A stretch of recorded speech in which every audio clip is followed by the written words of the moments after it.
আসসালামু আলাইকুম রহমতুল্লাহি ওয়া বারাকাতুহু। আলহামদুলিল্লাহ ওয়া তাসসালাতু ওয়াসসালামু আলা মান লা নাবিয়্যা বা'দাহু। আউযু বিল্লাহি মিনাশ শাইতানির রাজিম। বিসমিল্লাহির রহমানির রহিম। বাল্লিগু আন্নী ওয়ালাউ আয়া। আমার পক্ষ থেকে হাদিস জানাতে বলতেছে। আজকের বক্তব্যের বিষয় হলো আযান।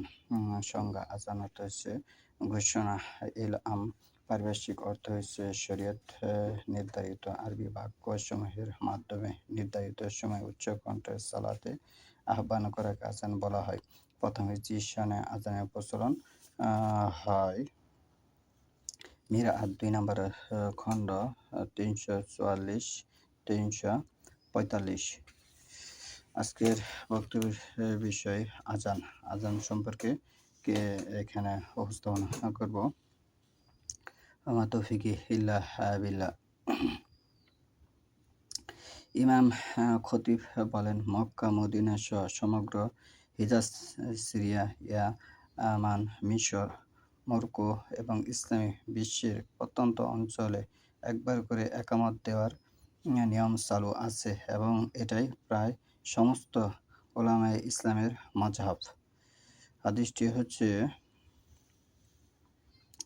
নাইলুল মাহবুদ ২ নম্বর খণ্ড ১৭৫। ইমাম বাগাবী বলেন, এটাই অধিকাংশ বিদ্বানের মাযহাব। নাইলুল আওতার আযানের বিবরণ অনুচ্ছেদ ২ নম্বর খণ্ড ১০৬ পৃষ্ঠায়। দুইবার একামত রাবী হযরত আবু মাহযুরা নিজে ও তার পুত্র হযরত বেলাল এর অনুসরণে একবার করে একামত দিতেন।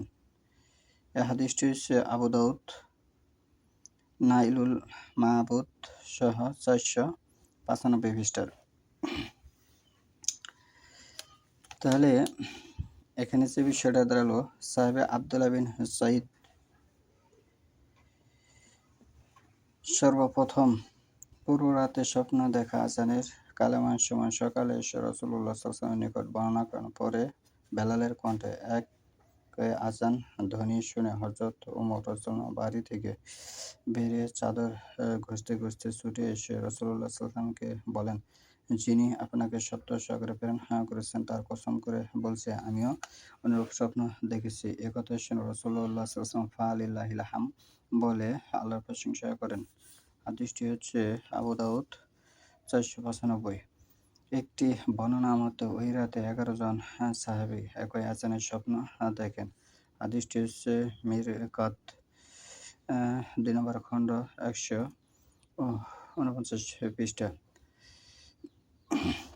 উল্লেখ হয়েছে, ওমর ফারুক ২০ দিন পূর্বে উক্ত স্বপ্ন দেখেছেন, কিন্তু আব্দুল্লাহ বিন সাইদ আগেই বলেছে দেখে লজ্জায় তিনি নিচের কথা প্রকাশ করেননি।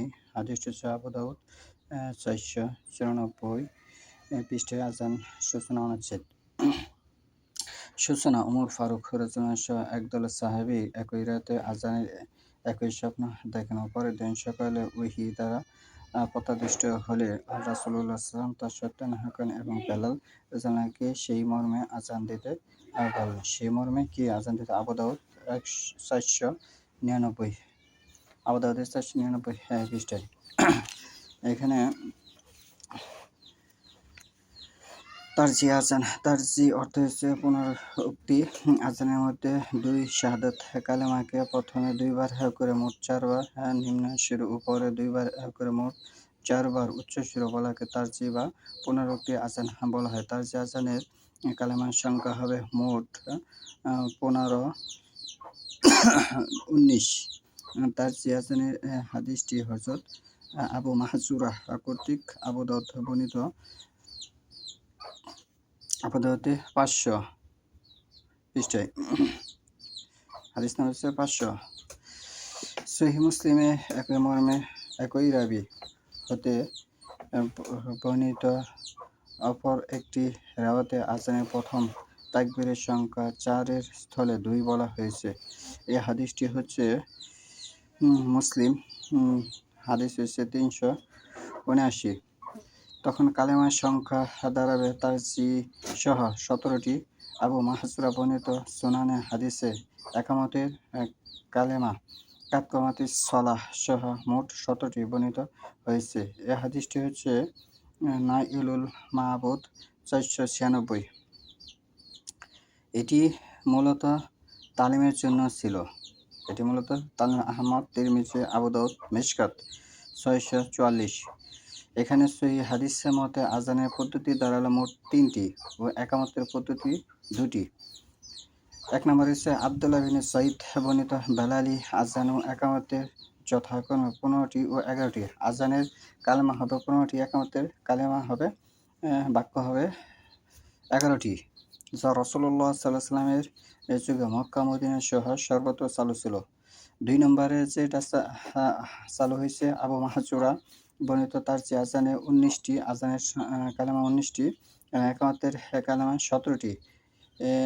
একামতের কালেমা ১৭টি, সবগুলোই জায়েজ। তবে দুবার করে আজান ও একবার করে একামত বিশিষ্ট বেলালি আজান ও একামতের পদ্ধতিটি নিঃসন্দেহে গ্রহণযোগ্য, যা মুসলিম উম্মাহর সকল যুগের গ্রহণযোগ্য। তাহলে এখানে যে বিষয়টা ধরালো যে এখানে সহিহ হাদিসের মতে আজানের পদ্ধতি দাঁড়ালো মোট ৩টি। আজান, একামত এবং আজান এবং একামত দুটি একই জিনিস, কিন্তু এখানে আজান ও একামতের মধ্যে পার্থক্য আছে। বর্তমান সমাজে যেটা চলে, জুম্মার দিন, যে জুম্মার দিন কিন্তু ৩টি আজান দেওয়া হয়। বিশেষ করে এটি হানাফি মাযহাবে যেমন একটি ডাক আজান দেয়, আরেকটি মসজিদের ভিতরে ইমাম সাহেবের সামনে দাঁড়িয়ে, মেম্বারের সামনে দাঁড়িয়ে একটি আজান দেওয়া হয়, তারপর আবার একামত দেওয়া হয়। এই ৩টি আজানের প্রচলন সিয়াসিত্রের কোনো হাদিস দ্বারা সাব্যস্ত নয়। সেখানে সালাসা শব্দের অর্থ হচ্ছে ৩। এই সালাসা শব্দটি হাদিস দ্বারা নয়।